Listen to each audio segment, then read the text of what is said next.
Hi, I'm Laura Schagel, and this is Better, Faster, Stronger, Happier, putting positive psychology to work in your team. It has been, without question, a challenging year. Everyone copes with stress differently, and for me, taking a step back from all of that looks like this: a cup of coffee and a good book. My reaction to hard times is try to learn and research my way out of the struggle. As much as possible, I have been binge reading leadership books, and I want to share a few of the things that I've learned with you today. Before coming to UBAM, I had a bit of a mixed background. I majored in psychology, and I've always been fascinated by the brain and what drives human behavior. After graduating, I went straight into a public relations firm, where I worked as a writer and account executive for 10 years. Now, when you blend those two backgrounds, it's no surprise that the books I'm most drawn to are those that focus on how to leverage the chemistry of our brains to create a contagious mindset in our team. So today I'll be sharing some of the key concepts from two of my recent favorites, The Happiness Advantage and its cousin, Broadcasting Happiness. These books focus on how to retrain our brains to see opportunities even in times of struggle, how positive psychology in a team setting leads to increased productivity, and how as leaders we can effectively broadcast happiness to influence a team culture. In other words, we're going to focus on how the principles of positive psychology can help your team to work better, faster, stronger, and happier. Now, before we dive into that, I want to address what I consider to be the elephant in the room: sunshine and rainbows. We've all heard that phrase or a variation of it thrown around within our company, and we have all heard criticism of so-called sunshine pumpers. So let's address that head on. Positive psychology and broadcasting a message of happiness is not about belittling, denying, or disregarding negative feelings or experiences. It is not about believing that home office can do no wrong. It's not about burying your head in the sand or glossing over the truth. It is instead about looking for solutions within that truth. Positive psychology asks us to be realistic about the present while maximizing our potential for the future. Author Michelle Gielan says this about happiness broadcasters: it is not that they want to ignore the reality, but instead they want to talk about ways to foster happiness in the midst of a crisis and not wait helplessly until it is over. The last part of that quote really hit home for me. I think too many of us are feeling the temptation to give in to helpless frustration and instead wait it out. We hesitate to book our own parties, hesitate to recruit, are reluctant to push our teams towards potential conflict.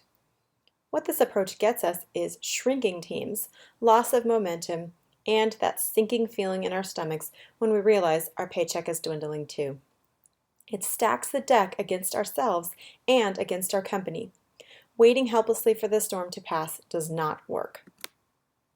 Much of the criticism for positive psychology and sunshine pumpers comes from the misconception that it's healthier for humans to get out their emotions than it is to bottle them up. Science, I'm afraid, disagrees. This is an outdated myth that has persisted despite overwhelming evidence against it. A number of studies have proven repeatedly that venting actually makes us feel worse, and it makes those around us feel worse too. Consider this. A researcher asked 600 students to write essays. He then wrote scathing reviews of their work to intentionally anger them. These students were asked to deal with their anger in one of three different ways. Some of them hit a punching bag while thinking about the person who marked up their essay. Another group simply hit a punching bag while thinking about fitness. And the third group was asked to just sit quietly and do nothing, essentially bottling it up. Conventional wisdom would suggest that those who had let out their anger would feel better. But the results showed that the group that unleashed their anger on the punching bag reported feeling the most angry, hostile, and irritated following their exercise, while the group that did nothing was the least aggressive. These results are not a fluke. In 2007, a team of researchers reviewed all of the research on anger expression dating back to 1959 and found no scientific support that venting makes people better. One of the studies I read, which made me laugh, likened venting to emotional farting. It may feel good in the moment, but if you let it loose in a crowded room, you will soon come to regret it. Truthfully, one of the biggest advantages to being a happiness broadcaster is self-serving. A happier team is an easier to manage team. We all have negative emotions. I do as well. And we have all had negative feelings towards the challenges we faced with UBAM. Having those emotions is natural, normal, and valid. Positive psychology says that we must learn habits and tricks to move past those valid feelings, and that when we do, our brains will find it easier to spot positivity and opportunities in the future. And that is where the happiness advantage comes in. From an early age, we are subtly taught to expect that when we are successful, we will be happy. By studying the brain, we're now finding that the reverse is true. We do not need success in order to be happy. And in fact, we first need happiness in order to be successful. Happiness is the precursor to success, not the consequence of it. Focusing on fostering happiness is the fastest way to lead ourselves forward to success. Now, when we talk about happiness, there are 10 positive emotions that collectively come under that happiness umbrella: joy, gratitude, serenity, interest, hope, pride, amusement, inspiration, awe, and love. And this powerful cocktail of emotions has the ability to change performance in big ways. Studies have shown that those who are taught to work with a positive mindset experience a 31% gain in productivity, 25% gain in performance ratings, 37 to 57% jump in sales volume, and a 23% drop in stress levels. In other words, we sell more and sell better when we focus on a mixture of those 10 positive emotions. And even though we're working harder, we're having more fun and are less stressed when we're doing it. When we're in touch with and focused on those positive emotions, we are flooded with dopamine and serotonin, chemicals that not only make us feel amazing, they also help us to create stronger neural pathways, which means we can literally think more quickly and creatively and become more skilled at analysis and problem solving. That is the happiness advantage in a nutshell. We know what happens within our brains when we're feeling positive, and we can create those same results in our teams. If you'd like to be an effective happiness broadcaster, try these 6 tips to leverage the science behind positive psychology. Tip 1. Connect with a happy experience. Studies show that even thinking about a happy experience before completing a task will elicit those same positive emotions required to increase performance.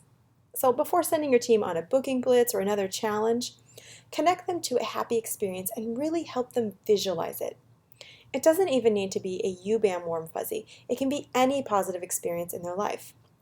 They will go on to complete that task more quickly and with fewer stumbles. Tip 2. Spread joy with gifts. Here's another fun tidbit from research on positive psychology. Doctors who were given a small gift before a medical test, just a piece of candy, significantly outperformed the other 2 groups of doctors in the study: those who were given neutral medical statements to read in advance, and a control group that was given nothing. The doctors who had received the gift showed more creativity and reached correct diagnosis nearly twice as fast as the control group. So dedicate at least a small portion of your business budget to gifts that can give your team a competitive edge. Investing in joy does not have to be expensive. What happiness could you mail just for the cost of a stamp? Tip 3. Counter stress. We've all heard that laughter is the best medicine. Numerous studies have shown that positive emotions actually do provide an antidote to physical stress and anxiety, undoing stress that has already occurred. So in times of stress or trouble, counter those with fun interaction posts or even just a quick video that incites laughter. Again, it doesn't need to be related to UBAM, just something that brings out one or even better, many of those 10 positive emotions. Tip 4. Happiness starts at home. Because you must effectively change your own mindset in order to create the same attitudes in others, consider these scientifically proven ways to activate the happiness advantage in yourself. Meditate, schedule something to look forward to, complete conscious acts of kindness, decorate your workspace with joy, exercise, spend money on experiences or people you care about, not spending money on things which has not been shown to be effective, or use a signature strength or talent, something that you're just really good at. Tip 5. Praise time spent on refueling. Managers have a tendency to honor the employees who can go the longest without a break or vacation, or those who don't spend time on socializing. This encourages workers to push harder without leaving room for the mental breaks, which would ironically actually improve their performance. Model refueling time on your team page. Create opportunities for it, and then even recognize those who take it. Maybe even just encourage a team member to share a photo and a fun story from their recent vacation. Tip 6, frequent recognition. Now I know I'm preaching to the choir here. We all know that recognition is a wonderful tool for motivating a team.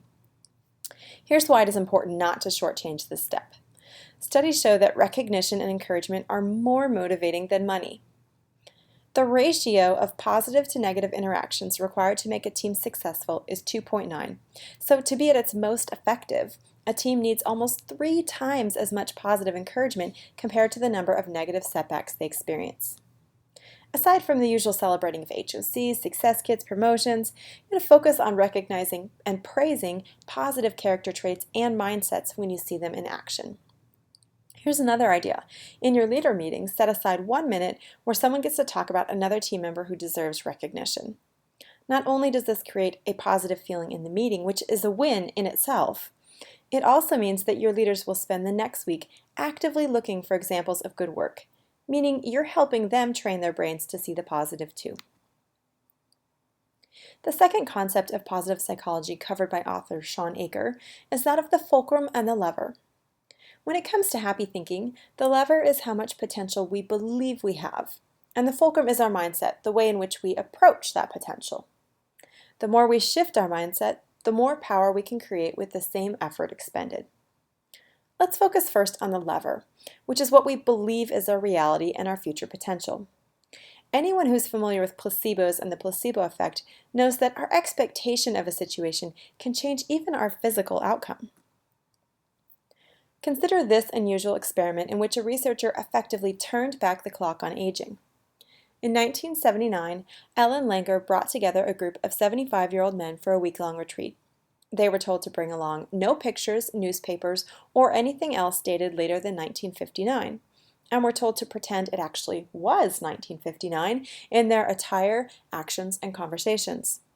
At the end of the week, they had improved on posture, hand strength, and flexibility. Their eyesight had even improved 10%.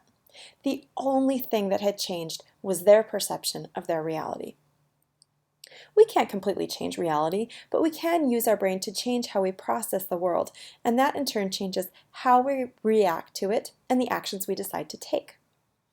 Our external reality is more malleable than we think, and we can put this truth into play with our teams. Changing your leaders' and consultants' perception sometimes can take just a few small tweaks.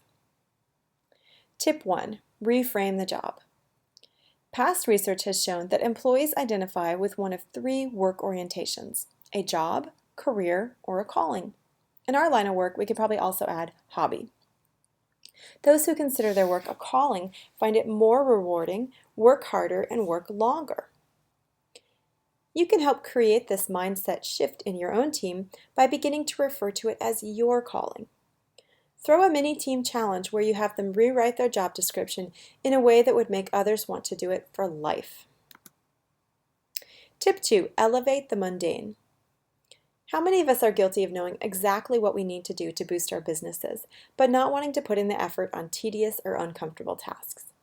When we or a team member are in this situation, we can help reprogram our brains for success by elevating the importance of what feels like a mundane task. I encourage you to try this exercise now. Take out a piece of paper, turn it sideways, and on the left-hand side of a paper, write down a work task that you do not enjoy. Then ask yourself, what is the purpose of this task? What will it accomplish? Draw an arrow to the right and write down your answer. If that answer still doesn't feel important or exciting to you, ask, what does this result lead to? Draw an arrow to the right and write down your answer. Keep going until you find an answer that keeps you motivated and energized. I encourage you to take a few minutes to brainstorm some commonly disliked tasks of your business, maybe yours or possibly those of your team members, and really reflect on them. When you've completed it, you likely will have shifted your fulcrum so that the energy you expend on those tasks no longer feels so enormous or wasted. Let's move on to the Tetris effect. Have you ever thought about buying a certain type of car and suddenly you see them everywhere? This is a form of the Tetris effect, named after a study in which participants were asked to play Tetris many hours a day for 3 days straight. After the study, they couldn't stop seeing the shapes everywhere, and they were kept dreaming about them. This effect is called a cognitive afterimage. Our brains do the same thing with patterns of thinking. This afterimage makes it difficult to break a habit of pessimism. Essentially, your brain is seeing the same negative shape that it recently spotted. The more we look for the negative, the more we see the negative, and the less we see the positive. This makes a little more sense when you think of your brain as a spam filter. We are exposed to so much data in any given second. What we see, hear, feel, think, our brains have to filter out information in order to function. Now, because our brains have limited processing power, they are left with a choice: focus on stress or use those same resources to focus on the good. Gratitude has been scientifically proven to be one of the best tools for resetting this spam filter. Make it a team challenge to list 3 things they are grateful for in their UBAM business that day and repeat it for the week. Because our brains can only focus on a select number of things at once, focusing on this task pushes out less positive thoughts and essentially works to reprogram that filter. The more we can encourage our teams to look for positive feelings and experiences, the more they'll naturally find them. It is like programming their brains to find new opportunities and create new filters to see the world through. So try having team members specify a goal for the month and then list 3 reasons why they will succeed. Let's talk about following up into post-traumatic growth. Of all the chapters in the Happiness Advantage, this one hit me the most. I'm going to go out on a limb and say that probably every person, especially in leadership within UBAM, has had at least a few moments in the last few months that they would call traumatic in their UBAM business. And trauma, while painful, ugly, and exhausting, is also transformative. Truthfully, crisis is a catalyst for change. That change can be positive or it can be negative, but either way, things almost always change. Aker suggests that on every mental map after crisis, really the paths that our brain is considering taking towards action, there are 3 possible paths: treading water where you are, spiraling into negative consequences, or moving from a setback to a stronger place. He says, in a crisis, we tend to form incomplete mental maps, and ironically, the path we have trouble seeing is often the most positive, productive one. In fact, when we feel helpless and hopeless, we stop believing such a path even exists, so we don't even bother to look for it. The most successful among us know that it's not the adversity itself, but what we do with it that determines our fate. So how do we help our teams to move past the trauma and move forward? The best possible way to fall up is to change what's called a counterfact. I want to do a quick experiment with you, and I think you'll see what I mean. Imagine for a moment that you walk into a bank. There are 50 other people in the bank. A robber walks in and fires his weapon once. You're shot in the right arm. Now think for a minute. Did you just experience a horrible stroke of bad luck? Or were you lucky? Think about your answer. That answer is really the invention of a counterfact. It's an alternate scenario that helps us evaluate the situation. So why did you pick unlucky or lucky? We could decide on something like, I was so unlucky. If he had come in just 5 minutes later, I would have been gone. Or we can pick something like, well, I'm so lucky it was just my arm. It could have been my heart. I could have died. The important thing to note here is that both counterfacts are completely hypothetical. Because they're fabricated, we can choose to develop a counterfact that makes us feel better. While I appreciated Aker's perspective on following up, I wanted to share my own thoughts on post-traumatic growth. Even before I read the book, I was starting to see a shift in the sales field. Rather than focusing on the downfalls of lower sales or lost team members, many leaders were beginning to talk about their determination to dig in and drive numbers up.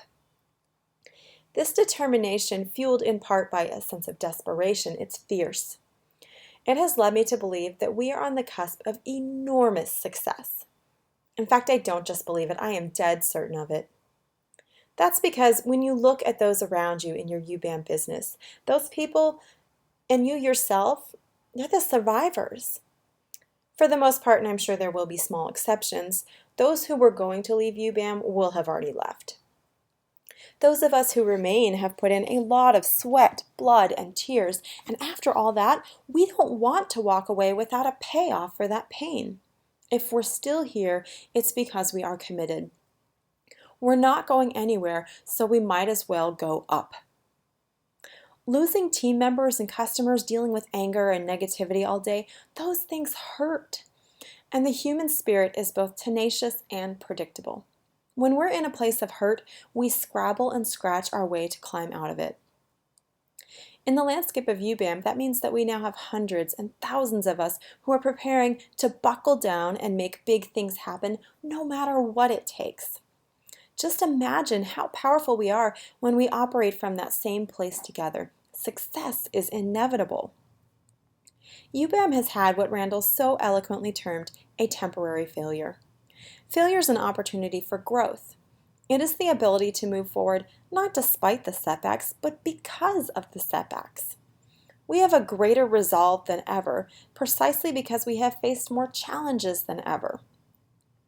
Perhaps we can sum it up best in this saying: the comeback is always stronger than the setback, and we are hungry for it. When circumstances spiral from normal to "oh my goodness, what is going on," as we just experienced, one of our biggest mental hurdles is the feeling that we have lost control. When we feel we have no influence over the outcome, performance suffers. Let's look at the science of stress. When we're under pressure, our bodies release more cortisol, a stress hormone that eventually triggers what scientists call emotional hijacking by activating the amygdala, the most primal part of our brains. Instead of our more evolved think and then react behavior, too much cortisol reverts us back to our antiquated fight or flight response. Too much cortisol, by the way, also contributes to weight gain around our midsection, and I'm pretty sure I'm not the only one to have experienced that side effect this fall. Now, the problem is when the fight or flight response gets triggered, we automatically limit our options. We're looking really at only two: fight or flight. We automatically jump into a negative mindset that makes it harder to see opportunities for positive change. Decision-making skills, effectiveness, energy, and workplace motivation all plummet. Psychologists have found that boosts in productivity, happiness, and health are more dependent on how much control we think we have than the amount of control we actually have. We always have some degree of control over our situation, and usually more than we would like to think. Aker suggests that we can regain this sense of control by using what he calls the Zorro Circle. The legendary Zorro first had to learn to fight within a very small circle and was only allowed to try greater feats once he had mastered it. Likewise, when we focus on small, manageable goals, we regain the feeling of control that is so crucial to performance. Within your team, you can practice the Zorro Circle by breaking down large goals, or breaking down solutions to our current challenges into small tasks that can be mastered easily. This principle can also be very useful in one-on-one coaching. If you have a consultant who is struggling to navigate her way through a challenge, have her create a list of all of her stresses, daily challenges, and goals. Then have her separate them into things she can control and those she cannot. Typically, she will be surprised by the number of things she does have influence over. For those she truly cannot change, this exercise allows her to let go of those stresses and instead identify areas where her efforts will have the most impact. Sometimes mastering a Zorro Circle requires changing some bad habits. While we think we have a good deal of free will, in reality, science has revealed that our brains are like pre-programmed computers that follow a predictable script more than we would like to admit. One of the fathers of psychology, William James, referred to humans as mere bundles of habit, and research has proven him to be correct. Just like our brain must act as a spam filter to weed out unnecessary data, so also must it weed out unnecessary choices throughout the day. Much of our decisions subconsciously are driven instead by habit. Common sense is not common action, and that means that just because we know we should think a different way or complete a different task, it doesn't mean we will follow through with it. Mere willpower is not enough to change a behavior. In fact, research has shown that willpower is much like a tank of gas, and it gets used up by any free will choices, including even simple decisions like what to eat for dinner. So if we try to change a habit on willpower alone, inevitably it will run out before the habit is established. The problem is, humans are biologically programmed to take the path of least resistance. We are essentially conserving energy and resources. This part of our psychology is well known and well exploited by things like rebates and opt-out policies. Marketers are banking on the fact that we will fail to take extra effort, and in most cases, we do. The trick then to establishing a habit is what Aker calls the 20-second rule. Take a goal you're trying to achieve and make it physically 20 seconds easier to do it. If you're trying to eliminate a bad habit, make it 20 seconds harder to accomplish. For example, let's look at a desire to be more productive at work. If you've identified that one of your problems is that you constantly are checking email, make it physically take 20 seconds longer to check your email by removing shortcuts on your computer, deleting autosave passwords, and notifications. If it physically takes more time to complete your bad habit, you're less likely to succumb to it and will instead confine your email checking to an appropriate window. Once you've practiced that new habit repeatedly, new neural pathways will form that truly make your behavior second nature. It will in itself become the path of least resistance, and you will have created lasting positive change. Aker's final principle of happiness is that of social investment, and this is an area in which our sales field can and does really shine. In times of struggle, many of us are tempted to cut out social time in exchange for longer hours at work. This is perhaps the biggest mistake we can make. Social relationships are the single greatest investment we can make in our happiness advantage. With strong social networks, we bounce back from setbacks faster, feel a greater sense of purpose, are more motivated, and accomplish more. Making a positive social connection releases the pleasure-inducing hormone oxytocin into our bloodstream, immediately reducing anxiety and improving concentration and focus. Studies show that the more team members are encouraged to socialize and interact face-to-face, the more energy they have and the longer they can stay focused on a task. Knowing this impact, it becomes clear why when the going gets tough, the tough get friendlier. Many leaders in business are reluctant to put significant effort into this area, feeling the pinch of not enough time in the day, a fear of undermining their authority by getting too personal, operating from a constant crisis mindset, or believing that a workplace should be just about work. The impacts on productivity, resiliency, health, and motivation prove this is a step that should not be skipped. Now, in a virtual setting, as many of our teams now are, social bonding can be a little bit trickier to accomplish. Scheduling frequent video chats for face-to-face time with your leaders can help. In our team page, we have also adopted what I call virtual water cooler chats, with posts designed to tease out social interaction unrelated to business. The most important aspect to note when it comes to social networks is that our behavior is literally contagious. Aker shares that our attitudes and behaviors don't only infect the people we interact with daily, like our colleagues, friends, and families. Our individual influence actually appears to extend to people within 3 degrees. According to the researchers, this includes nearly 1,000 people that we can affect with a single positive action. Now, the next time you're with someone and you want to try a quick experiment to see just how contagious emotions are, pair up with that person. Partner 1's job is to do this. For 7 seconds, no matter what the other person says or does, show absolutely no emotional reaction. Do not get angry, sad, or frustrated. Do not smile or laugh. Go completely blank. No emotion, no matter what. Partner 2's job is this. Lock eyes with your partner and smile at them genuinely.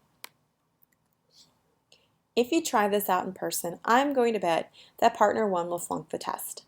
Almost everyone does. This is because our brains have what scientists have termed mirror neurons. They're specialized brain cells that sense and then mimic the feelings, actions, and even physical sensations of another person. When a person is pricked in the finger, certain neurons light up in the brain as it processes pain. If that person simply watches someone be pricked in the finger, the same neurons will activate in their brain even though they experience no pain. This same phenomenon applies to emotions and thinking patterns as well. Emotions are so contagious that organizational psychologists have found that each workplace, and really each team, develops its own group emotion, with its own emotional norms that are reinforced by verbal and nonverbal actions. This is precisely why it makes sense to leverage the principles of positive psychology in our teams, so that we can collectively create a strong emotional culture instead of one that tears us down. This quote perhaps sums up the happiness advantage best. Happiness is not a mood, it is a work ethic. It is a work ethic built on the joy of sharing experiences with others and in finding greater success because of it. Now, knowing that a positive environment will help your team and knowing how to create it can sometimes be two different things. That's why I would like to turn our attention to some of the key concepts shared in Broadcasting Happiness, including how to deal with negativity within your team, how to deliver bad news, and how to craft a positive message that goes viral. The author, Michelle Gielan, was once a national broadcast talent for CBS, who after years of delivering bad news, left her high-profile job to become a researcher in the field of positive psychology. This has given her a unique perspective on both our duty as leaders to broadcast positive stories and how best to do that. She asserts that we constantly broadcast to others, even when we don't say a word, and said that the vision of reality we see and share changes other people and can move them from paralysis to action. Many of our teams are frozen in a state of paralysis. Afraid of conflict and negative consequences, they are stuck in a loop, seeing the same scenario play out in their heads over and over and over again. Luckily, this is not beyond our influence. As we saw earlier, small shifts in how we can communicate have huge ripple effects on business outcomes. Because many of us are grappling with team pages that have taken on a bit of a sour note, let's first look at how we can overcome stress and negativity within our teams. As much as possible, it is important to check our own emotions at the door when communicating to our teams. The quickest way to spiral a negative comment downward is to engage with it emotionally. Gielan encourages what she calls courageous strategic retreats from a negative situation whenever your defenses are down, such as when you're feeling a little bit of a brain fog or stress, or if you're what she calls halt, hungry, angry, lonely, or tired. You also want to plan a strategic retreat whenever the team member is intensely emotionally charged or whenever you are significantly outnumbered. If that is the case and the circumstances allow it, you can lessen the power of a negative voice by refusing to engage with it. Take a break and walk away. Following a strategic retreat, the next step is to regroup by practicing positive habits in your own life. Counter this stress by sending a message of praise or thanks to a team member, writing down 3 specific things you're grateful for, or exercising your signature talent. If you love to bake, go make cookies. When you are feeling more grounded, you can then re-enter the negative situation to seek a more positive resolution. As you look to re-enter, be aware of your timing and look for an opportunity when the negative person will be feeling less stressed and busy. Maybe even recruit some positive team members to help support your viewpoint and give a little bit of strength in numbers. Gielan also recommends what she calls the 2-minute drill. Start the conversation with a power lead. Praise something that they have done well recently. Then go on to complete your mission.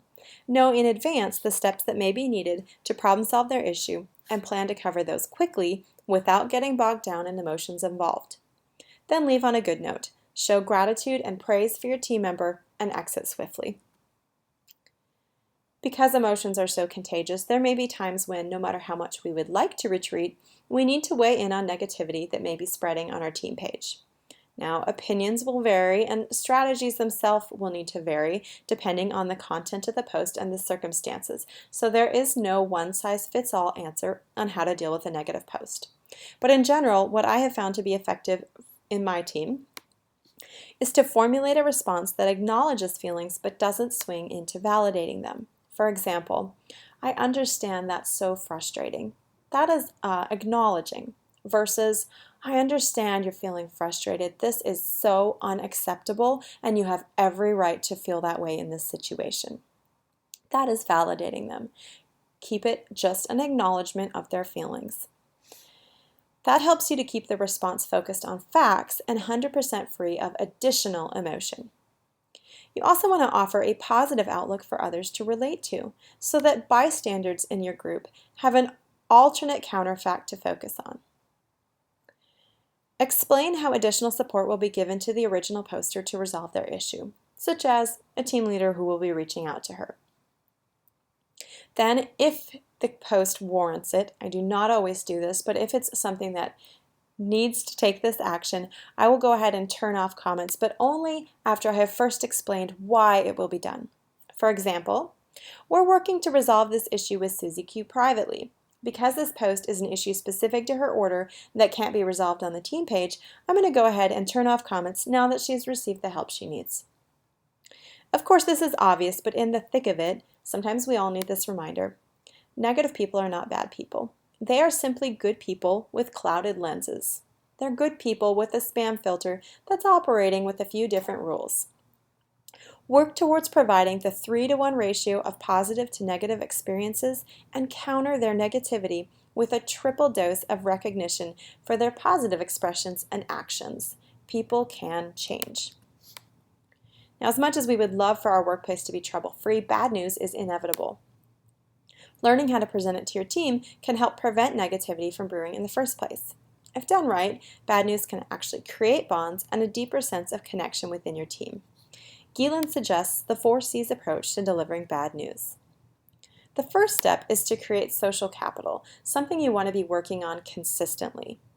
Now, in face-to-face interactions, this has eye contact, simple, easy to use, easy to understand language, and a warm tone of voice. Those are the first steps in building social capital. It's essentially generated by favorable interactions, the information, ideas, recognition, and positive emotions that we share with our team. If you have built up sufficient social capital, your team does not need to ask themselves if they trust you when bad news arrives. The second step is to give context for the bad news. Help them to understand why something is being said or done. Giving context also means showing that you understand the situation from the perspective of your team member, demonstrating that you know the ramifications of the news for them, and providing options or solutions that illustrate how they can reframe this situation in a positive light. For example, many of us had to deliver the bad news of a revised Christmas order deadline. Delivering this news, along with the recognition of the stress they may have felt, is part of providing context. This message was most positively received when it was also delivered with a healthy dose of confidence and the tools, the graphics and script, for pursuing an alternate option, selling gift cards instead. The third step is to express compassion. This is the most important message you can express to someone within the wake of a bad situation. It's an expression of concern for their stress and a desire to help alleviate their suffering. Done right, this step shows empathy, demonstrates that you understand their feelings and needs, and sets the stage for deeper connections and collaborative problem solving. Finally, we want to stay committed. Delivering bad news, in effect, uses up some of the social capital you have created. In order to earn back that capital, you must commit yourself to the well-being of your team. Following through on this commitment by helping them to see it's not the end of their story, but instead an opportunity for growth that you will accomplish together. One of the best ways to counter bad news or negativity in your team is to broadcast happiness loud and clear. Creating a positive message that goes viral within your team truly can shift the culture and restart momentum, transitioning your team from paralysis to action. Gielan identified 6 key elements that spark action by making a positive message go viral. The first is to activate your hidden 31. Research studies show that 31% of employees are positive but aren't expressive. Those workers are called hidden broadcasters that are just one step short of actively broadcasting. You can identify your hidden 31 by asking questions. Use surveys, engage in conversation, and look for those who are most expressive in their opinion. Those who are most expressive are the most contagious. Now, once you've identified your hidden broadcasters, empower them with tools and information that will help them build their own social capital. Within social media, there are 3 types of people: creators, those who make the content; curators, those who decide what content to share; and consumers, those who take in the content. Your goal is to turn the consumers in your team into curators so that they will spread your positive message and vision onwards. As upper-level leaders, this especially comes into play in arming your downline leaders with tools, stories, and information they can use with their own teams. For example, I recently wanted to broadcast a message of resiliency to my teams, and I created a campaign based around the idea of a salmon run. Yes, I know that sounds really weird. It makes sense in the context of the video. I included the link on this slide, and I definitely encourage you to watch that so that you can understand it a little better. You're also welcome to use it with your teams. Salmon are among the most resilient creatures out there. To help the message go viral, I created a video about the concept so that my leaders could first buy into it and then actually share it with their own teams. Then I developed a challenge that translated the concepts of the video into action tasks. That's what you see on the stream board. I provided leaders with lots of graphics for announcing and running the challenge. And then I also wrote a script and shared the Visly code with my leaders so that they would have words to use with their teams as well. You also want to communicate high emotion. Research shows that the more positive the content, the more likely it is to go viral. People want to feel good. Choose stories that evoke intense positive emotional reactions. Our literacy mission is a great place to start with this. Then try to make it practical. Truthfully, your message does not need to be practical to go viral, but to make it viral and effective in generating growth, you want to build your message around information that is solution-focused and helps your team solve a challenge or make better decisions. Then lower the activation energy. The easier it is to share your message, the more it'll spread. Give your story a catchy headline or hashtag that helps it build momentum. Consider infographics that make your message visually interesting and immediately understood. If you aren't using Visly, by the way, I do recommend checking it out. It's a great way to make it easier for curators to broadcast your ideas within their teams. Finally, you want to repeat the message and turn it into an action.